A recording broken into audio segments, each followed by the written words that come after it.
Welcome to Education in Focus. I'm your host, Eliana Kernodle. A Michigan mom is appealing a court's ruling that she suffered, quote, minor harassment at the hands of school leaders for speaking out at board meetings against the COVID-19 policies enacted by her child's school district. Joining me to dig into this is Chalkboard News editor Brendan Clary. Brendan, can you tell us about this mom, what led to her lawsuit? Yeah, absolutely. So Sandra Herndon is the mother of a special needs student. This is, put yourself in 2021, right? COVID is going on, and there's a lot of debates about what's the best way to reopen schools, what's the best way to keep students safe and teachers safe, and there's a lot of back and forth. And the board meetings, like school district board meetings, are very heated. And I think that a lot of us can remember a lot of that tension, seeing the sort of vitriol on Twitter the next day after some of these school board meetings around the country, right? Just about these different masking policies, like should students be required to wear a mask all day long? Should students go into school 2 days a week and then work from home 3 days a week, and these kinds of things. So Sandra Herndon is the mother of a special needs child, and she's also a police officer, and her student goes to the Chippewa Valley School District in Clinton Township, Michigan.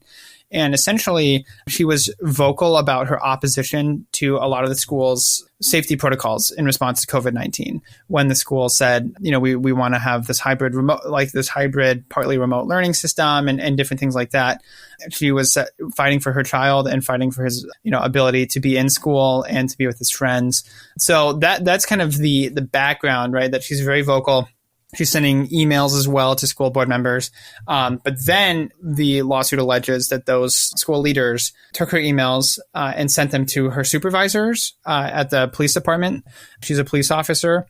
And also to the Department of Justice. So that's kind of the question is, does that rise to the level of intimidation, or is that taking it too far? And so in this most recent court ruling, which he plans to appeal, the court found that it's only, as you said, minor harassment in terms of there was an investigation that was started at her place of work into her actions, and it found that she didn't do anything wrong. And that there's no evidence that the Department of Justice or the FBI, which is a sub-agency to the Department of Justice, that there's no evidence that they did an investigation. They didn't show up at her house and say, "Hey, we heard that you were intimidating the school board."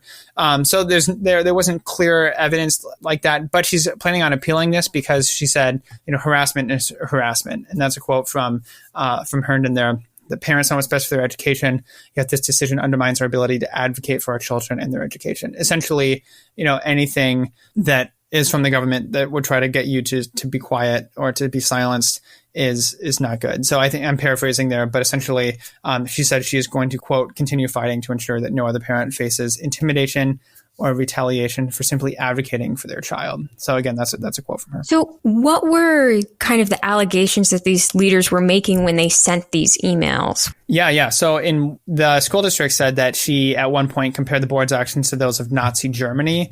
A school district spokesperson said in an email. She also, said that these were politically motivated actions that the school was taking instead of based on actual medical considerations. So I think that was, again, put yourself back in 2021. There's a lot of people saying we need to follow the science.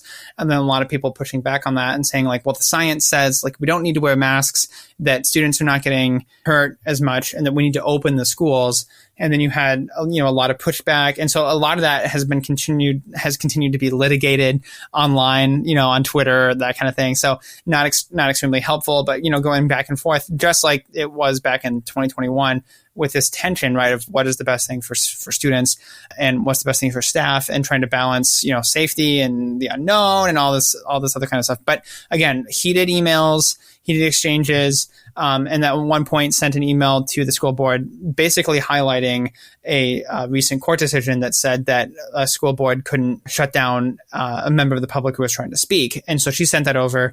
And on that same day, Attorney General Merrick Garland issued a memo, which again is kind of famous because it was at this time of a lot of tension. And it was basically like the Department of Justice and attorneys general will investigate threats against school boards and intimidation of staff. And essentially, I think the underlying questions are is he trying to target parents who are speaking out about school closures? And so I think a lot of people felt that way.